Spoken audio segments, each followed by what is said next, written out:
আপনার এখানকার মানুষ আপনাদের ললাটের দিকে তাকালাম, কোনো মায়ের দেখলাম আছে, কোনো বাবার আছে, কোনো মায়ের আবার নাই, কোনো বাবার আবার নাই। তাহলে তিলক নিলে কি ভক্ত হওয়া যায়, না নিলে কি ভক্ত হওয়া যায় না? তিলক তো দোকান থেকে কিনতে পাওয়া যায়, পড়লে কি ভক্ত হয় না? বসন দোকান থেকে কিনতে পাওয়া যায়, পড়লে ভক্ত হওয়া যায়। পুলিশ যখন ডিপার্টমেন্টে মানে ডিউটিতে থাকে তখন পুলিশের খাকি পোশাক পরলে পাওয়ার কিন্তু বেড়ে যায়, কিন্তু যখন দেখবেন সাধারণ পোশাক থাকে তখন পাওয়ার একবার ডাউন হয়ে থাকে। ঠিক সেরকম আপনারা জানবেন, যখন তিলক মালা নেবেন তখন দেখবেন আপনার ভগবানের প্রতি ভক্তিটা এগিয়ে যাচ্ছে, আর তিলক মালা না দিলে আপনার যেতে যেতেও মাঝখানটাতে থেমে যাচ্ছে। পোশাকের কিছু দরকার আছে, আপনারা নেবেন। তবে সবচাইতে লজ্জার ব্যাপার আমাদের হিন্দু সমাজে, আপনাদের উত্তর চব্বিশ পরগনাতে আছে কিনা জানি না, আমাদের ওদিকে আছে, কোনো মেয়ে যদি সুন্দর করে সেজে তিলক মালা নিয়ে রাস্তা দিয়ে যায় তো পাশের পাঁচজন মেয়ে বলে, বাবারে দিদি হারাধনের বইয়ের কি ঢঙ্গ, গলায় মালা তুলসীর তিলক যেন ভগবানের পেছন পেছন চলে যাবে দিদি। না না, এটা আপনাদের এখানে হয় নাকি? রোগটা সব জায়গাতে আছে নাকি বলছে? রোগ সব জায়গাতে আছে, চিকিৎসা করার ব্যবস্থা আছে তাদের। এই দিকে তাকাবেন মায়েরা, তিলক মালা আপনি নেবেন, কে কোথায় কি করছে, কে কোথায় কি বলছে আপনি শুনবেন না। যারা ভক্ত হয় তারা নেবেন। তবে একটা সুন্দর পথ আপনাদের বলি, যে যেখানে বসে আছেন তিলক যারা নিতে পারেন না, ভাতের সঙ্গে কি খাচ্ছেন ওটা ব্যাপার নয়, আপনাদের একটা সহজ তিলকের কথা বলি, আপনার স্নান করে সবাই নিতে পারবেন, কেউ দেখতে পাবে না। শাস্ত্র বলল জল তিলক। জল তিলক মানে কি? হাতে এক গন্ডুস জল নিলেন, এই হাতে করে জলটাকে নিয়ে হরে কৃষ্ণ মহামন্ত্র বলে আপনি তিলকটা জল দিয়ে নিয়ে নিলেন। আপনি বুঝলেন আমি নিলাম, কিন্তু কেউ দেখতে পেল না, কিন্তু তিলক আপনার হয়ে গেল। শাস্ত্র বলছে জল তিলক করতে পারো। যদি আপনারা মনে করেন যে তিলক করবো না, বাবারা যেমন করেছে, যদি করবো না মনে করেন, তাহলে আপনি হাফ তিলক করুন। হাফ তিলক কিরকম? বাচ্চা ছেলেরা সাইকেলে চাপে, প্রথমে কি সিটে চেপে যায়? জোরে বলুন হ্যাঁ না। প্রথমে হাফ প্যাটেলে চাপে, তবে সিটে যাবে। ওয়ানে ভর্তি হন, তবে তো আপনি 5 হবেন, সবে তো আপনি বিএ পাস করবেন। স্কুলে আগে ভর্তি হন। আপনি কি করবেন? তুলসী গাছের নিচে যে মাটিটা রয়েছে গাছের নিচে, আপনি জল ঢালতে ঢালতে এই আঙুলে হরে কৃষ্ণ কৃষ্ণ কৃষ্ণ হরে হরে, হরে রাম। আপনার বাচ্চাকে দেবেন, আপনি দেবেন, সবাই নেবেন। সবাই মিলে কি করবেন? এই তিলকটা নেবেন। কি? তুলসী গাছের নিচের মাটি। আপনাদের বলবো, অনেকে প্রশ্ন করে, প্রদীপ বাবু এই আঙুলটা দেখান কেন? একজন আমাকে ফোনে বলছে, আচ্ছা প্রদীপ বাবু এই আঙুলটা বারবার দেখান কেন তিলক নেবার সময়? কেন এই আঙুলটা দেখান না, এইটা দেখান না, এইটা দেখান না, এইটা দেখান কেন? এইটা দেখাতে পারেন। শাস্ত্র কি বলছে দেখুন, কি বলছে? এটার নাম কি? বৃদ্ধাঙ্গুষ্ঠী, বুড়ো আঙুল। তাকাই নেন সবাই। এটার নাম কি? তর্জনী। এটার নাম কি? মধ্যমা। এটার নাম কি? অনামিকা। এটার নাম কি? কনিষ্ঠা। অনামিকা মানে কি? এর নাম নাই না। অনামিকা মানে ভগবান বিষ্ণুর আঙুল। এখনই বললে সবাই বুঝবেন। যারা এখানে দীক্ষিত হয়েছেন, গুরুমন্ত্র নিয়েছেন, বলুন তো কোন আঙুল থেকে মন্ত্র ভজন শুরু হয়? দেখান, আমাকে দেখান। এই আঙুল থেকে শুরু হয়। এই জন্য আপনি ভগবানকে তুলসী পাতা দেবেন, তাও এই আঙুলে দেবেন। ভগবানকে একটা বাতাসা দেবেন, এই আঙুল টাচ থাকে। ভগবানকে যা দেবেন, এই আঙুলটা টাচ না করলে ভগবানকে দেওয়া বেকার হয়ে যায়। আপনি এই আঙুলে দিয়ে দিলেন তা বললে হবে না, আপনাকে সবসময় এই আঙুলটা টাচ। তুলসী পত্র দিচ্ছেন, তাও আঙুল টাচ। আপনি বাতাসা দেবেন ভগবানকে, তাও দেবেন। নকুল দ্বারা দিচ্ছেন, তাও দেবেন। যা দেবেন, চিড়ে প্রসাদ দিচ্ছেন, তখন চিড়ে যখন মাখছেন তখন তো 5টা আঙুল, এই আঙুলটা মেখে যাচ্ছে, অসুবিধা নেই। কিন্তু ছোটোখাটো জিনিস দেবেন, তখন এই আঙুল যেন টাচ থেকে যায়। আপনাদের হাত তুলতে বলবো না, সব জায়গাতেই এই ভক্ত আছে। অনুকূল ঠাকুরের শিষ্য কিন্তু প্রতি জায়গাতে আছে, আমি দেখেছি হাত তুলি। আজকে হাত তুলতে বলবো না, আপনারা অনেকেই আছেন। অনুকূল ঠাকুর বললেন, মেয়েদের পেটে বাচ্চা থাকলে 3-4টা নিয়ম পালন করলে ছেলে কৃষ্ণ ভক্ত হয়। বলবেন প্রথম নিয়মটা কি? ভালো করে শুনে নিন, যদি আপনারা করতে পারেন কাজ আছে। আমাদের যিনি রাষ্ট্রপতি এপিজে আব্দুল কালাম ছিলেন, তিনি বলেছেন একটা মায়ের কোল 100টা স্কুলের সমান, একটা বাবা 100টা শিক্ষকের সমান। মা, আপনাদের সন্তানের ভাষা কি? মাতৃভাষা না পিতৃভাষা? জোরে বলুন। মাতৃভাষা। বাবা তো জন্ম দিয়ে কাজে চলে যায়, মা তো মানুষ করে। মায়ের কোলটা 100টা স্কুলের সমান। মায়ের চলা যেমন হবে, মায়ের বলা যেমন হবে, মায়ের দেখা যেমন হবে, বাচ্চা চলা বলা দেখা সেরকম হবে। আপনি যখন মা হয়ে যাবেন আপনার বিরাট দায়িত্ব আছে। কেন? বাঘিনী যখন তার বাচ্চাকে সাঁতার শেখায়, আগে বাঘিনী জলে নামে, তারপর বাচ্চাগুলো নামে। বাচ্চাগুলো জানে মা যদি জলে নেমে যায় আমাদের কোনো ভয় নাই। ধর্মের পথে আপনি না নামলে আপনার ছেলে মেয়ে কোনোদিন ধর্মের পথে নামবে না। আগে নামতে হবে আপনাদেরকে, নইলে সনাতন ধর্ম টিকবে না। জেনে নিন, আমি আসরে হাঁকিয়ে বলে দিতে পারি, প্রতিটি আসরে যত জায়গায় কীর্তন করতে যায়, যত জায়গায়, সব জায়গাতে মায়েদের সংখ্যা সবচাইতে বেশি, বাবাদের সংখ্যা তুলনামূলক কম থাকে, কিন্তু মায়েদের সংখ্যা সব জায়গায় বেশি। প্রতিটি আসরে মায়েদের সংখ্যা বেশি। কেন? মায়েরা বেশি বাড়িতে কীর্তন শোনে, বাবারা কাজের চাপে শুনতে পায় না, তবু কাজের মধ্যে শোনে। এইবার বলে দিই, মায়েরা যে যেখানে বসেছেন, পেটে বাচ্চা থাকলে অনুকূল ঠাকুরজি বলল, যার পেটে বাচ্চা আছে সে স্নান করে পবিত্রভাবে ভগবানের কাছে প্রণাম করে এই কথা বলবে, প্রভু আমার ছেলে হোক আর মেয়ে হোক যেন কৃষ্ণ ভক্ত সন্তান হয়। দরখাস্তের বয়ান যদি ভালো হয়, পারমিশন আপনার তাড়াতাড়ি হয়। আপনার ডাক যদি ভালো হয়, গোবিন্দের কৃপা আপনার প্রতি তাড়াতাড়ি হয়। ডাকার মধ্যে প্রেম থাকতে হবে, সরলতা থাকতে হবে, ভক্তি থাকতে হবে, ভগবান আপনার কাছে আসবে। এই জন্য সবাই আমার দিকে তাকাবেন মায়েরা। দ্বিতীয় নিয়মটা কি? পেটের মধ্যে বাচ্চা থাকলে দ্বিতীয় নিয়ম কি মায়েরা? আপনার তুলসী গাছে জল দিয়ে গাছটাকে, মন্দিরটাকে 4 বার পরিক্রমা করবেন হরে কৃষ্ণ মহামন্ত্র বলে। 3 নম্বর কি না, বৈষ্ণবের উচ্ছিষ্ট প্রসাদ যার পেটে বাচ্চা আছে তাকে খেতে হবে, বৈষ্ণবের কৃপা হয়। প্রমাণ কি? শাস্ত্রের দিকে দেখুন, আমাদের ভক্ত প্রহ্লাদের বাবা হিরণ্যকশিপু ভগবানের বিরুদ্ধে ছিল, আর তার মা কয়াধু যখন তাকে পেটে রেখেছিল নারদ মুনির চরণ সেবা করেছিল, বৈষ্ণবের চরণ সেবা করেছিল, বলেই তো ভক্ত প্রহ্লাদের মতো সন্তান জন্ম দিতে পারল। শাস্ত্রের প্রমাণ, প্রত্যেকটা জায়গায় শাস্ত্রের প্রমাণ। এইদিকে পেটে বাচ্চা থাকাকালীন মা যা করবে বাচ্চার অবস্থা সেরকম হবে। একটা প্রমাণ দেখে নিন, অর্জুনের স্ত্রীর নাম সুভদ্রা। যখন সুভদ্রার পেটে অভিমন্যু ছিল তখন অর্জুন সুভদ্রাকে চক্রগুহে ঢোকার গল্প বলেছিল, কিন্তু বেরোবার গল্প বলতে গেছে তখন মা ঘুমিয়ে গেছে, বাচ্চাও ঘুমিয়ে গেছে, অভিমন্যু শুনতে পায় নাই। যখন কুরুক্ষেত্রের যুদ্ধ শুরু হলো, অভিমন্যু চক্রগুহে ঢুকেছিল, বেরোবার পথ পেল না, ও তো জানতে পারে নাই। মায়ের দোষে সন্তান নষ্ট হয়ে গেল। মাত্র 16 বছর বয়সে অভিমন্যু কুরুক্ষেত্রের যুদ্ধে প্রাণ বিসর্জন। এই জন্য আপনারা আরো প্রমাণ কি পাবেন? সুখদেব গোস্বামীর মায়ের নাম বিটিকা দেবী। ভালো করে শুনবেন, সুখদেব গোস্বামীর মায়ের নাম কি? বিটিকা দেবী। বাবার নাম কি? ব্যাসদেব। পেটে যখন ছিল সুখদেব গোস্বামী তখন বিটিকা দেবীকে তার বাবা ব্যাসদেব কৃষ্ণ কথা শুনিয়েছিল। যখন আপনার স্ত্রীর গর্ভে সন্তান থাকবে, আপনি হরিনামের আসরে নিয়ে যান, আপনি মন্দিরে নিয়ে যান, আপনার স্ত্রীকে ভক্তি করান, আপনার কৃষ্ণ ভক্ত সন্তান জন্ম দেবে না।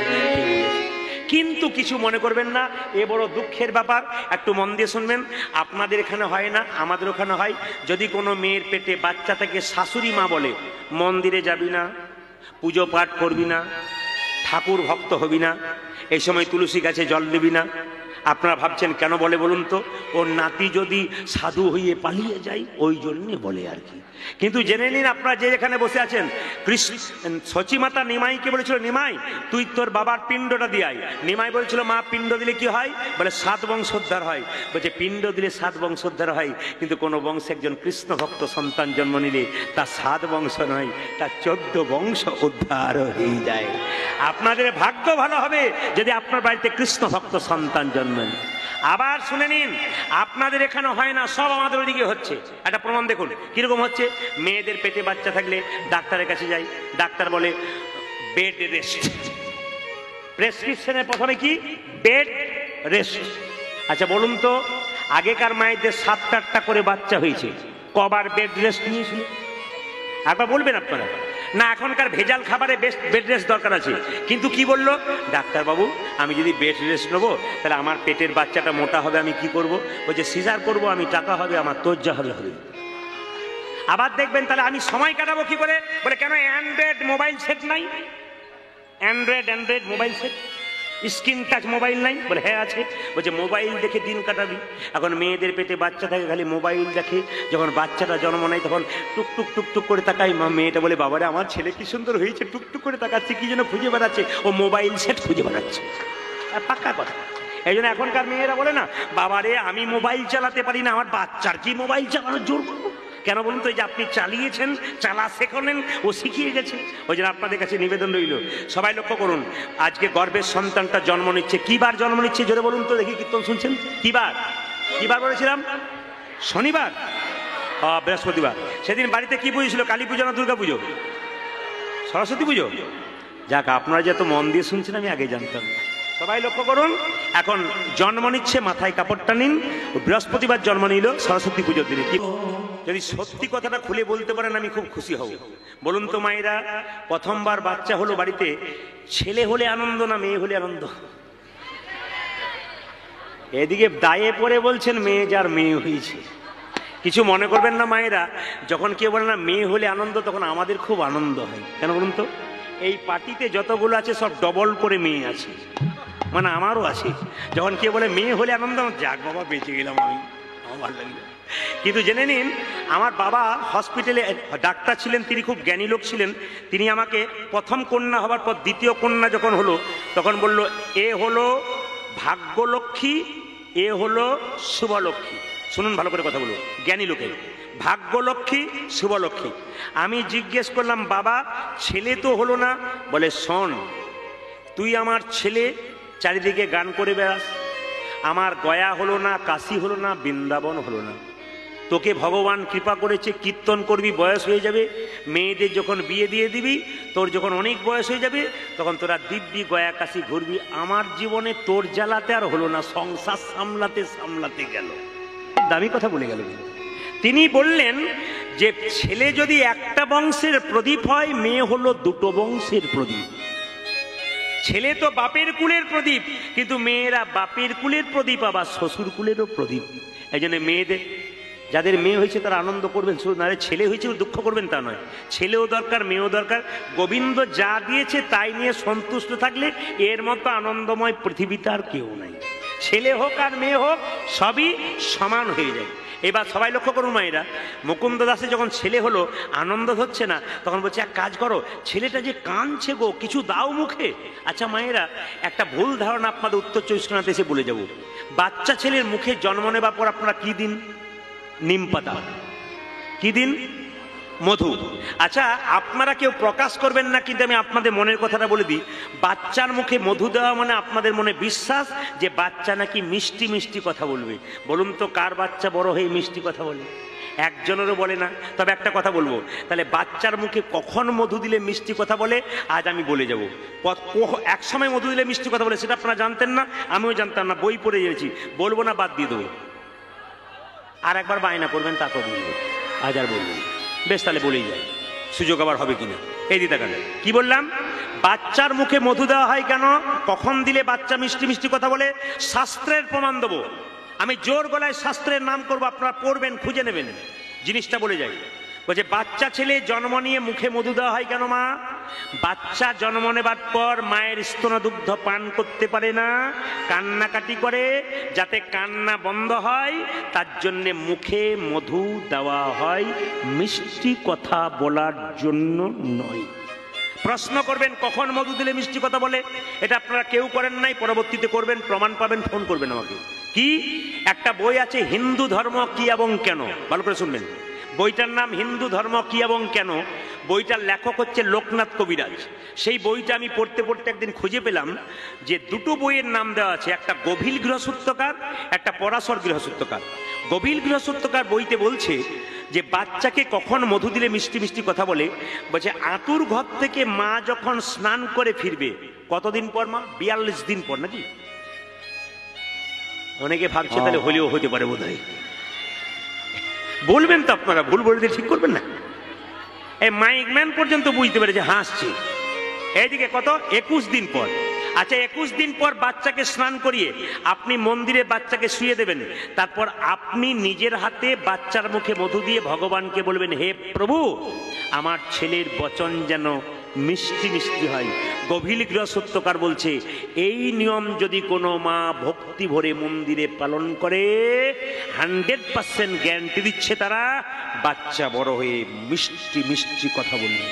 আর দ্বিতীয় নিয়ম পরাশর গৃহসূত্রকার বইটা যদি পড়েন তাতে লেখা আছে যে বাচ্চার যেদিন অন্নপ্রাশন, মায়েদের একটু ধারণা আছে অন্নপ্রাশন মানে কি, ছেলের দাঁত বড় হয়েছে আবার ভাত খেতে হবে, ভাত খাওয়াতে হবে। কিন্তু মায়েরা লক্ষ্য করুন, ছেলের দাঁত বড় হয়েছে ওতে কিন্তু ভাত খাওয়াতে হবে ওটার জন্য নয়। অন্নপ্রাশন কেন হয়? বাচ্চা যখন মায়ের পেটে থাকে, মা যে ময়লা খাবারগুলো খায় সেই ময়লাগুলো বাচ্চাগুলো খায়, ওই জন্য বাচ্চার মলিন দোষ কাটানোর জন্যে অন্নপ্রাশন করা হয়। শাস্ত্র বলল বাচ্চার মলিন দোষ কাটানোর জন্যে অন্নপ্রাশন করা হয়। এবার অন্নপ্রাশনের দিনে ওই পরাশর গৃহসূত্রকার বইটাতে বলছে অন্নপ্রাশনের দিনে বাচ্চাকে কি করবেন মা? মন্দিরে শুইয়ে দেবেন, শুয়ে দিয়ে মহাপ্রসাদ দেবার আগে একটু মধু দিয়ে প্রভুর কাছে প্রার্থনা করুন, প্রভু আমার ছেলে যেন মিষ্টি মিষ্টি কথা বলে। তাহলে দুটো সময়ের কথা বললাম, একটা আতুর ঘর থেকে এসে আর একটা কখন না যখন অন্নপ্রাশনের সময়। যদি দিতে পারেন আপনার ছেলে এবার থেকে টেস্ট করে দেখবেন হচ্ছে কিনা, দেখবেন আপনার কৃপা হচ্ছে কিনা। লক্ষ্য করুন এখন সরস্বতী পুজোর দিনে ছেলে জন্ম নিয়েছে, এখন খুঁজে পাচ্ছে না মধু কোথায় পাবে, কি করলো? দুই কানে শোনাইল মধুর হরিনা, দুই কানে শোনাইল মধুর হরিনা। এই দেখুন যিনি এখানে এলেন আশ্রমের একজন মানে খুব উন্নত মানের সাধু বাবা, তিনি একটা সুন্দর কথা বললেন, চায়ের সঙ্গে বিস্কুট নেবেন না। বিস্কুট মানে ওই বিস্কুটে কি আছে? বিষ আর কুট। বিস্কুট মানে বিষ আছে আর কি। তো দামি কথা বললেন, ডাক্তার যেগুলো বলছে এখন উনি আগে থেকে বলে দিয়েছেন। তবে হ্যাঁ এ কথা আমি বলবো না, কারণ আমি বললে যারা বিস্কুট কোম্পানির লোক তারা আমাকে আর কীর্তন করাবে না। না না সত্যি কথা বলেছে। আবার একজন পেছন দিকে এসছেন, উনি আমি আসামে গিয়েছিলাম, গলায় ঝুলছে একজন বাবার ছবি, উনি পাগলা বাবা। ওই পাগলা বাবার আশ্রমে আমি গান করে এলাম, ওখানে ওনার জন্ম। উনি গয়া কাশী বৃন্দাবন বহু জায়গা যান এবং ওনাদের চরণে সকলে আমাদের প্রার্থনা রইল, প্রণাম রইল। ওনাদের আশীর্বাদ ছাড়া গোবিন্দের কৃপা কোনোদিন হবে না। বৈষ্ণবের বস কৃষ্ণ সর্বশাস্ত্রে পাই, এইসব জানিলে হ বৈষ্ণবের আশ্রয়। ও মায়েরা দুই কানে শোনাইল মধুর হরিনা, দুই কানে শোনাইল মধুর হরিনা, দুই কানে শোনাইল মধুর হরিনা। হরিনামে শোনালো, হরিনামে শোনালো, হরিনামে শোনালো, সংসারের কথা শোনার আগে হরিনামে শোনালো, সংসারের কথা শোনার আগে হরিনামে শোনালো, সংসারের কথা শোনার আগে নাম ময়লা, সংসারের কথা শোনার আগে নাম ময়লা হলো, নাম ময়লা হলো, নাম ময়লা হলো, নাম ময়লা হলো, হরিনামে শোনালো, দুই কানে শোনাইল, দুই কানে শোনাইল মধুর হরিনা। ও মা আহা সবাই লক্ষ্য করুন, ও তার বিনোদ ললাটে বিনোদ তিলক, বিনোদ বিনোদ সাজে, ও তার বিনোদ ললাটে বিনোদ তিলক, বিনোদ বিনোদ সাজে, বিনোদ ধরে বিনোদ মুরলী, বিনোদ ধরে বিনোদ মুরলী, বিনোদ ধরে বিনোদ মুরলী, বিনোদ বিনোদ বাজে গো, বিনোদ বিনোদ বাজে উলধ্বনি। আমার কেন সে বিনোদ রায় গো, কেন সে বিনোদ, ওই আমার কানুতে বিনোদ রায়, ওই আমার কানুতে বিনোদ রায়। এই দেখুন ভগবান তো বিনোদ মানে সুন্দর, আর যে মালা গেঁথেছে সেও সুন্দরী। আহা বিনোদ গলায় বিনোদ মালা, বিনোদ বিনোদ দোলে, আমার বিনোদ গলায় বিনোদ মালা, বিনোদ বিনোদ দোলে, বিনোদ গলায় বিনোদ মালা, বিনোদ বিনোদ দোলে, বিনোদ গলায় বিনোদ মালা, বিনোদ বিনোদ দোলে, মন বিনোদিনী বিনোদ গাঁথুনি, মন বিনোদিনী বিনোদ গাঁথুনি, মন বিনোদিনী বিনোদ গাঁথুনি, গেথেছে বিনোদ ফুলে গো, গেথেছে বিনোদ ফুলে। হরি বল। আমার কানো সে বিনোদ রায় গো, কানো সে বিনোদ রায়, আমার কানো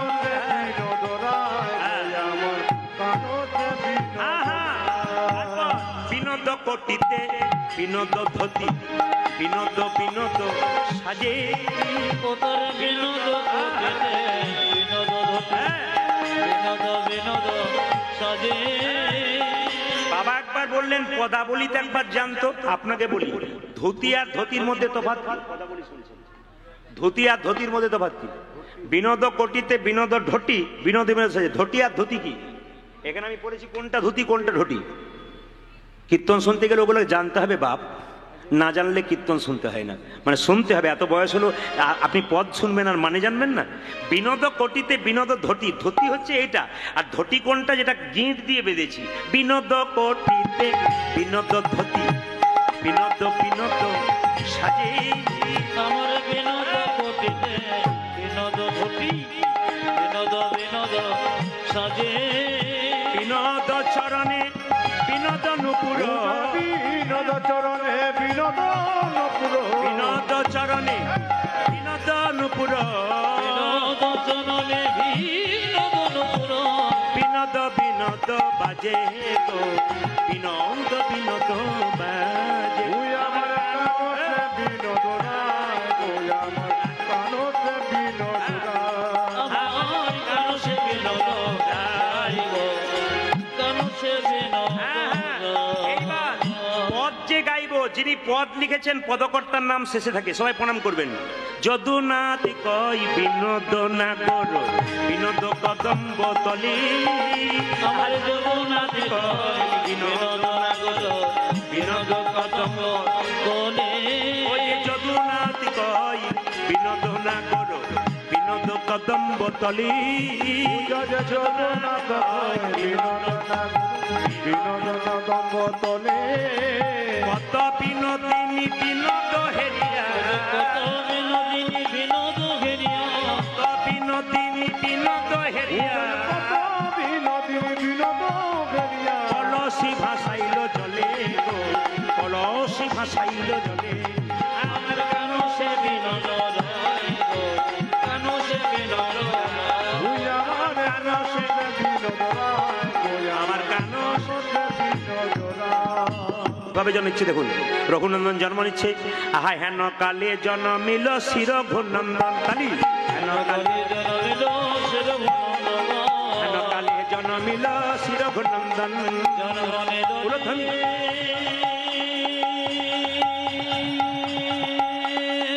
ফোলটা বাড়াও ফোলটা বাড়াও ফোলটা বাড়াও ফোলটা ফোলটা ডান দিকেটা যেন না কমে যায়। উলধ্বনি।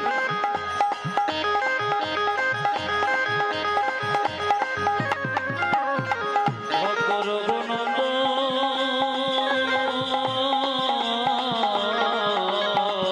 আহারে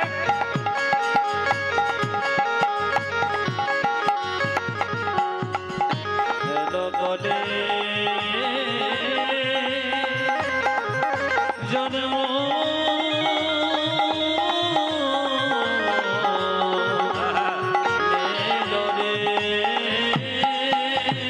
জন্মদিন রে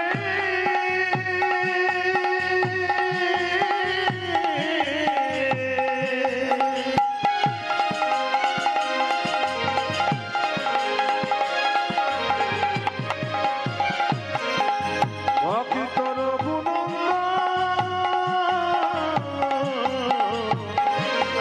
জন্মদিন রে। হরি ভাই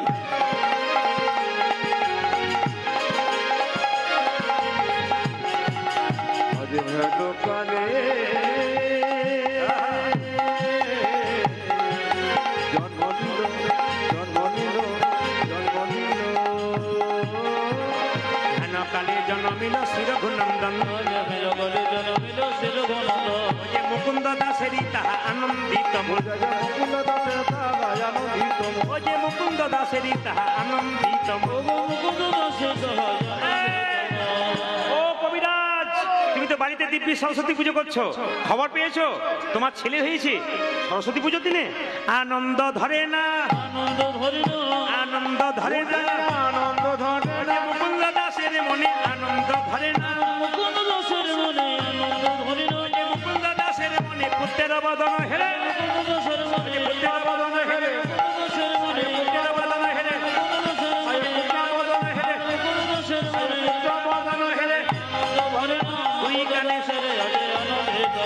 মুকুন্দ দাসের আজি আনন্দিত